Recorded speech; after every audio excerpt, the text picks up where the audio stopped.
大家好，欢迎来到秋月漫谈，我是主播秋月。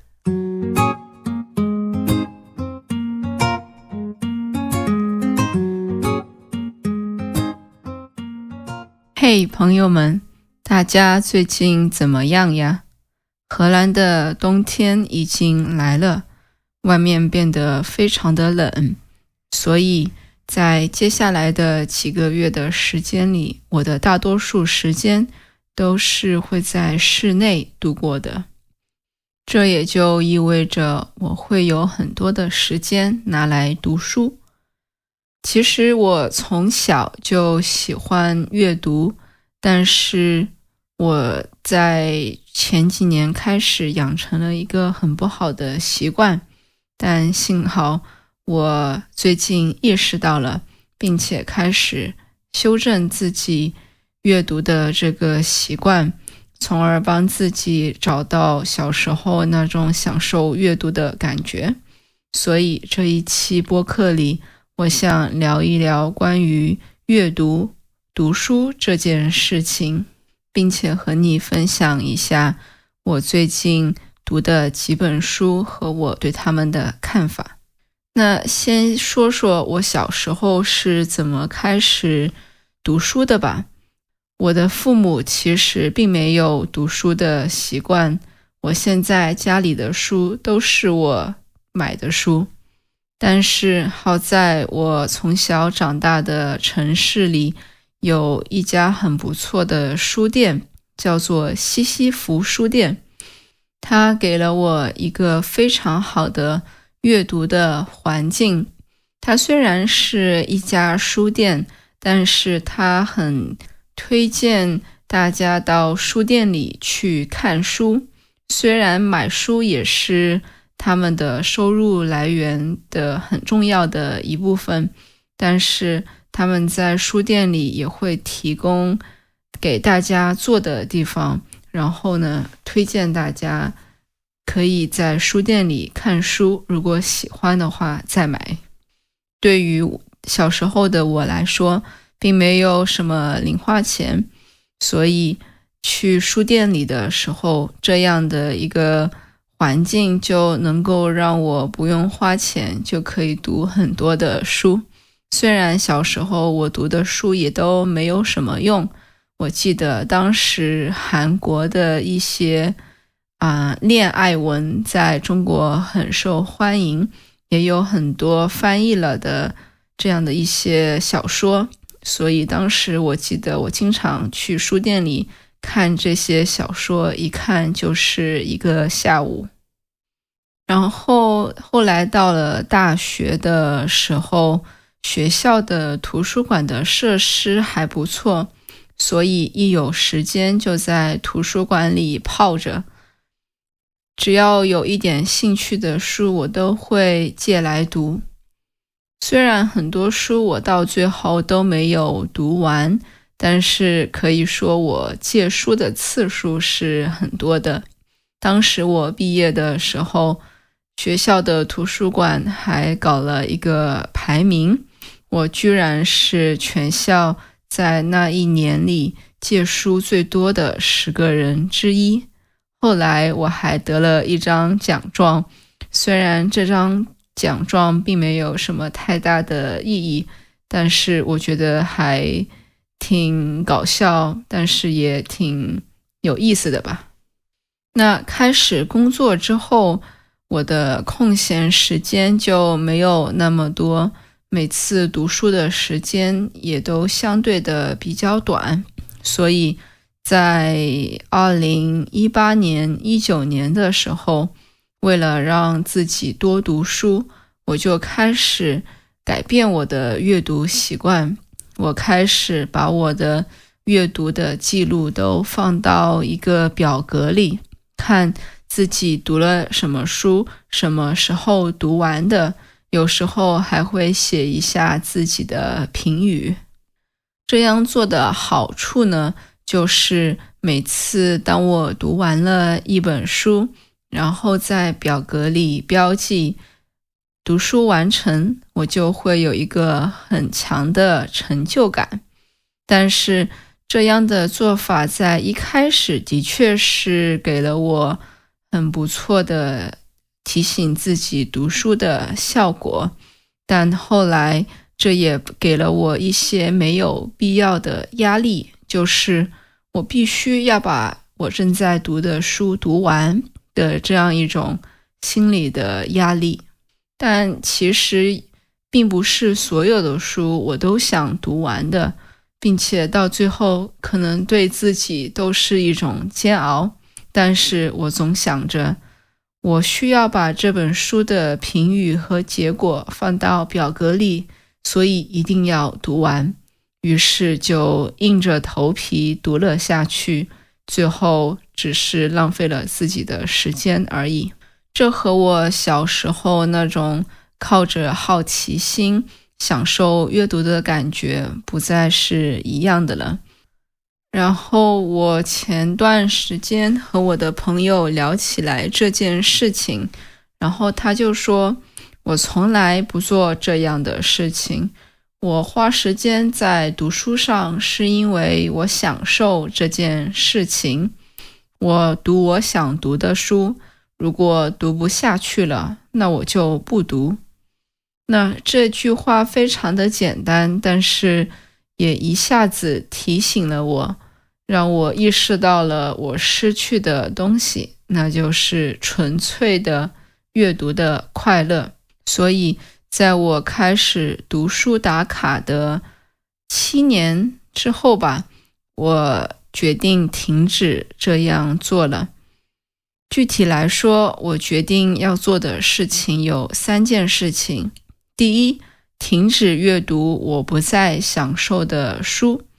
无论我多想打卡完成我在做的这件事情。第二，如果有条件的话，尽量阅读纸质书，这主要是因为我小时候的正面的这样一种阅读体验是和纸质书连接起来的，所以阅读纸质书能够让我回忆起小时候的那种纯粹的享受。那第3件事情就是我还是会继续写读书笔记，但是只记录自己在乎的东西，不管是不是全面，或者我是不是真的把这本书读透了。最多我只要求自己带走一件事情，看完这本书记得一件事情就好了。这样开始做之后的几个月的时间里，我已经感受到了变化。比如说，我之前开始读的一本关于量子力学的书，量子力学就是 quantum physics。虽然一开始我还挺享受的，但是到后面我就觉得有一些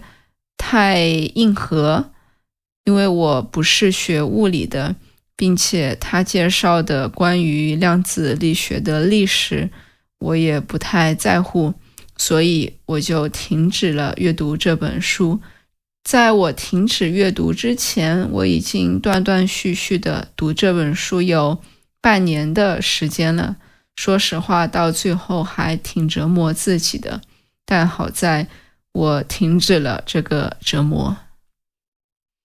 而且因为我停止了自己之前在挣扎的书，我终于能够把自己一直想读，但是一直在我的 waiting list 里边的书提上日程，所以真的是让我很开心的一个变化。那下面我想和大家分享几本自己最近读的书，以及我从这些书里带走的一件事情吧。那首先呢，先介绍一本日语书，它其实有中文的翻译，叫做《被讨厌的勇气》。这本书其实我之前已经听说过很多次了，在中国真的是很火，但就是因为它太火了，所以我一直都没想开始读。直到最近我决定通过大量阅读原版的书籍来提高自己的日语水平，所以我就找来了这本书的日语原版开始读。开始读之后呢，我就放不下这本书了，有点后悔没有早一些开始读这本书。那这本书的名字叫做《被讨厌的勇气》，这是因为书里讨论了各种各样不太寻常的处理人际关系的方式。其中一个我印象非常深刻，也让我收获最大的一个概念，就是课题的分离。那所谓的课题指的是在自己的领域里的事情，比如说我自己的感受、我的行为、我的选择，以及这些选择带来的后果。而课题的分离指的就是我们需要搞清楚自己和别人的领域的边界在哪里，尽量不要让自己去干涉别人的课题，也不要让别人来干涉自己的课题。那这个概念适用于人生里的各个方面，比如说家庭的关系，对吧？自己的父母是不是尊重自己的边界，以及工作关系和朋友的相处和伴侣的相处。那为了做到分离自己和别人的课题，我们是需要对别人有尊重，并且相信别人有能力处理好自己的课题。同时我们也需要告诉别人，或者说让别人相信我们自己是有处理自己问题的能力的。比如说在中国有很多的父母，他们在自己的子女成年之后，还在给他们担心各种各样生活上的一些问题。那其实这有些在某种程度上就是突破了这样一个边界，没有把课题分离清楚的这样一种做法。那根本原因呢，就是因为他们不相信、不信任他们自己子女的能力。那关于课题的分离，其实不仅仅是在这本书里，在一些哲学的讨论里也有一些类似的做法。比如说我最近在读的另一个领域的书就是Stoicism， 那中文叫做斯多哥主义。在斯多哥主义里，这些哲学家把事情分为3种。第一种就是完全在自己掌控范围内的事情，那第二种就是部分在自己掌控内的事情，第三种就是完全不受自己控制的事情。那斯多哥主义里提倡的一种做法就是不要把自己的注意力放在第3种事情上，而是尽量放在第一种和第2种事情上，并且在自己部分能够控制的事情里，也尽量把注意力放在自己能够控制的那一部分。这在某种程度上和在《被讨厌的勇气》这本书里提到的课题的分离也是有一定的相关性的。所以我很推荐对自己的人际关系也好，最近的生活状态也好，有一些焦虑感，或者说不是很开心的这样一种状态的话，我很推荐去读这本书。第二本我读的书其实是一本中文书，叫做赖声川的创意学。赖声川是中国的一个有名的艺术家，然后这本书呢，就是他根据自己的创作的过程写的，里边的一个重要的结论或者说核心叫做创意其实是有方法论的。方法论指的就是 methodology。 这句话其实有一些违背大多数人的直觉。创意难道不应该是一刹那的灵感的吗？为什么还会有方法论？这是能够学的事情吗？那这个作者说，这的确是可以学的。他用创作这个中文的词语来解释它的意思。那在创作这个中文的单词里，创指的是在生活里积累的智慧，也就是创作的内容，而做指的是把这些智慧带进现实，用作品把这些智慧表达出来的方法。所以对于创作而言，不管是创还是做都很重要，少了哪一边都不行。那为了成为一个所谓有创意的人，想创造一些东西的话，我们需要做两件事情。第一方面呢，就是我们需要在生活里不断的积累智慧。这些智慧可以是不同的事情，比如说自己读的书、去过的地方、和别人的对话，或者说一个人走路时的思考等等。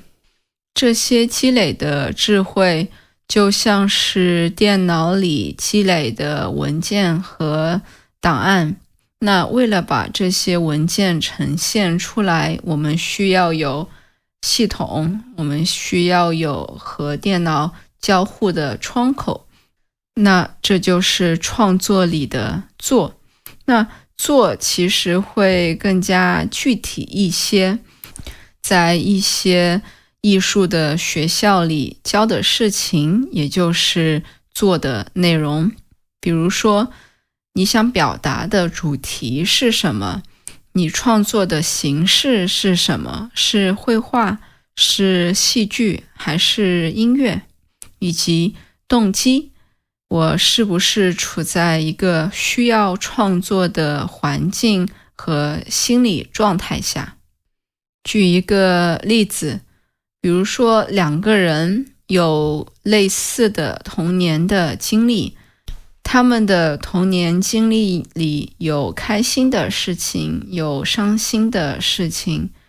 那这就是他们的积累的智慧。但是当他们长大之后呢，一个人去了金融行业工作，日常的环境里并没有让他把自己的童年经历转化为一个作品的机会。他也没有接受过艺术方面的培训，所以他也没有这样一种把自己的童年经历表达出来的渠道。而另一个人呢，他长大之后去学了画画，那毕业之后呢，去了广告行业工作。那这样的一个环境之下，就让他有方式、有渠道，并且他也知道如何把自己的童年经历表达出来。那同样的经历，同样的智慧，正是因为缺少了做的这样一个渠道，他们就具有了不同的创造的能力。第三本书我想聊的是一本很简单的书，也是一本相对老的书了吧。它的名字叫做 Picture This: How Pictures Work》。这本书的作者是一个童书的作者，同时也是插画家。这本书到现在已经再版了20多次，直到现在还是学习设计的人必须要读的一本书。那这本书就像名字所说的那样，是在解释如何看一个平面作品，以及如何创作一个平面作品。那书里提供的角度非常的基础，主要包括3个，一个是形状，第2是颜色，第3是大小。比如说从形状的角度来看，曲线让人觉得平静，三角形让人觉得平衡，但是倒着的三角形让人觉得不安全。从颜色的角度而言，亮红色让人觉得危险，但是也让人觉得很有活力，而蓝色让人觉得寒冷，但是也带来了平静。而第3个角度，形状的大小的变化，也会让整个图像的情绪传达变得非常不一样。那通过把一个图像抽象成为最基础的这3个元素，我们就能够理解为什么有一些作品能够让我们感受到一些情绪，从而在我们自己去创作平面作品的时候，也更能够有方法。那上面就是我最近读完的几本书，同时我还有好几本其他在读的书，下次如果我们有机会的话，再和大家分享。这一期播客到这里就结束了，我们下期再见，拜拜。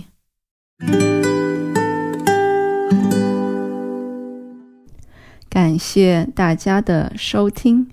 如果你对我们的内容感兴趣的话，欢迎访问我们的网站 realchinesetalk.nl。 你可以在主要播客平台